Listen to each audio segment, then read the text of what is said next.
Olivier Vacheran. Olivier Vacheran, bonsoir. Bonsoir.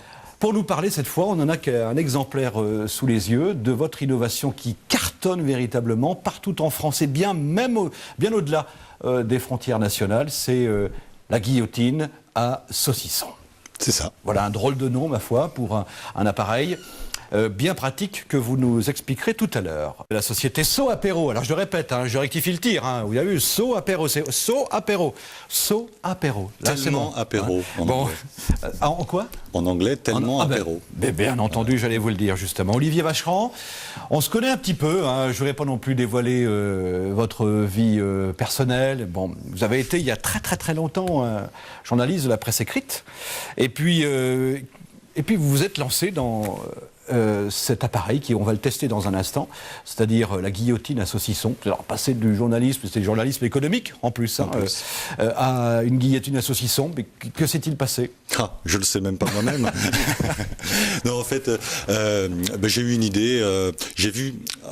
Il faut remonter un peu à l'origine de cette petite machine en fait, parce que je ne l'ai pas inventée. Il y a en fait de petits ateliers en Suisse qui fabriquent des appareils similaires. C'est ce que vous dites dans le reportage, absolument. Mais pas forcément dans la même configuration. Non, pas du tout. Moi, j'ai repris cette idée que j'avais trouvée absolument très intéressante et surtout très efficace. Et puis, j'ai développé mon propre modèle. On est reparti d'une page blanche. J'ai travaillé pour ça d'ailleurs avec le lycée technique Louis Lachenal d'Argonay. Et je voudrais le citer d'ailleurs, monsieur Franck Martin, le professeur qui m'a accueilli et qui a fait un projet pédagogique pour développer un modèle spécifique qu'on a pu déposer après à l'INPI. Et alors ça marche du tonnerre de Zeus. Il y a déjà 600 boutiques en France qui le vendent. Pour commencer, on peut commencer par là. Oui, j'ai plusieurs commerciaux qui démarchent effectivement les boutiques. Je travaille aussi avec un distributeur, la société Broncook, qui est une société au Savoyard, qui est pas loin de Sciez où je suis installé, qui est à Orcier, et qui est une société qui est spécialisée dans les ustensiles de cuisine et qui a pu me faire bénéficier de son réseau aussi. Donc c'est vrai que j'ai avancé assez vite au cours de l'année écoulée, mais c'est aussi grâce à elle. On est en train de découvrir les images. Et vous le dites également dans le reportage, c'est une lame qui a été réfléchie. Alors, oui, quand même, cette question importante. Pourquoi la guillotine à saucisson? J'ai la réponse, mais je vous laisse la donner. Mais écoutez, en fait, quand on voit la guillotine du docteur Guillotin, c'est à peu près le même principe, sauf que c'est à l'horizontale. Le docteur Guillotin a inventé cet angle spécifique qui permet d'attaquer la matière, si on peut dire, de façon progressive, et ça permet d'éviter d'imprimer une pression trop importante pour couper. Donc ça, en fait, c'est donné à tout le monde. C'est très facile d'utilisation. Alors je ne sais pas, au niveau de la régie, j'ai bien envie de tester quand même ce matériel, parce que vous l'avez porté avec nous. Je ne sais pas si on verra correctement. Mais j'en profite pendant que je prends mon saucisson savoyard. C'est celui-là, le saucisson savoyard. Vous prenez peut-être celui-là qui est entamé, par exemple. Il y en a un qui est entamé, mais comment ça se fait? C'est moi qui l'ai fait tout à l'heure. Ah bon, d'accord, ok. Non, quand même, un petit mot sur l'appellation, guillotine. C'est assez osé, assez décalé, c'est le moins que l'on puisse dire, parce que c'est un instrument de mort, la guillotine, qui est assez terrifiant, pour parler clairement, qui a donné la mort à des milliers de personnes. Ça a commencé avec la Révolution française. Il y en a qui vous le reprochent aujourd'hui d'avoir adopté ce nom, qui pourrait faire peur véritablement. Guillotine, c'est la mort. Alors, je me suis beaucoup posé la question à la base. Alors, ça marche dans l'autre sens, Gilles. Pardon, oui. Et en fait, je me suis beaucoup posé la question, mais vu que c'est le système de la guillotine, je me suis dit, est-ce qu'on y va pour la guillotine? Alors, vous avez une petite goupille de sécurité qui est extrêmement importante. Vous devez pousser, voilà.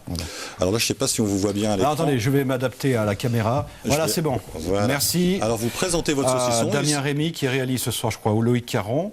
Il suffit de pousser bien à plat, bien à l'horizontale, jusqu'au bout. Ah non, bien à l'horizontale. J'y suis à l'horizontale là. Non, mais sans monter. Ah, voilà. Oui, et puis là, vous allez bien jusqu'au bout. Moi, j'en fais un gros bout. Vous aimez les tranches épaisses? Oui.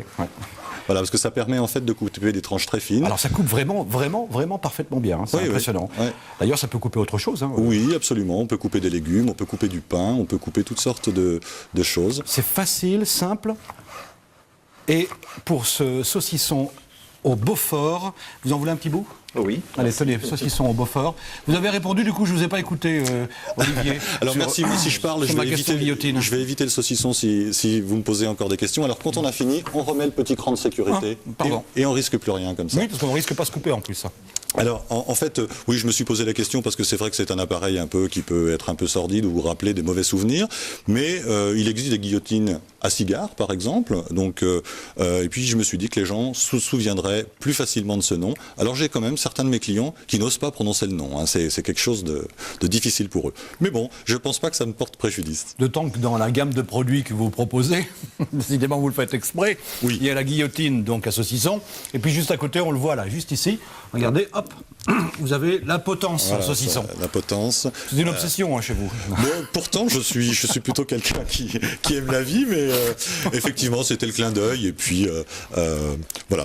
C'était le clin d'œil, et puis il faut des noms qui marquent un peu d'un point de vue marketing, et je pense que les gens se souviennent tout de suite de la guillotine. Ah oui, effectivement, ça marche effectivement beaucoup, et d'ailleurs, preuve en est, des milliers d'exemplaires vendus depuis sa création, depuis que le produit est sur le marché. Je parlais tout à l'heure de 600 boutiques qu'il propose.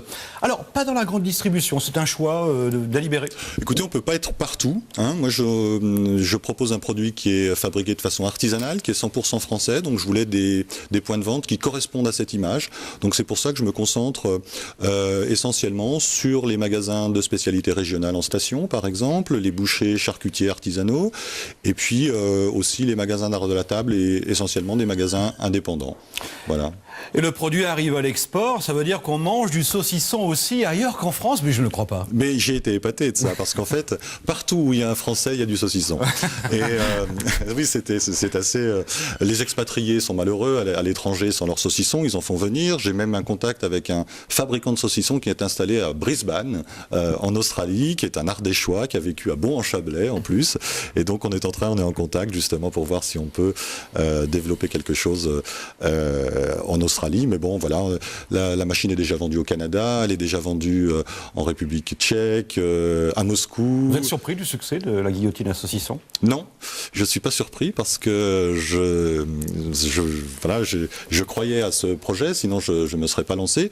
Moi, je suis surpris sur la vitesse à laquelle ça a avancé, et là, je dois rendre hommage à mon distributeur qui est aussi mon parrain, puisque j'ai été lauréat de la plateforme d'initiative Initiative Chablais, qui m'a octroyé un prêt d'honneur à la fin de l'année dernière. Oui, il fallait le dire, effectivement, vous avez bien fait de le faire. Vous planchez sur un nouveau produit aujourd'hui, Olivier ?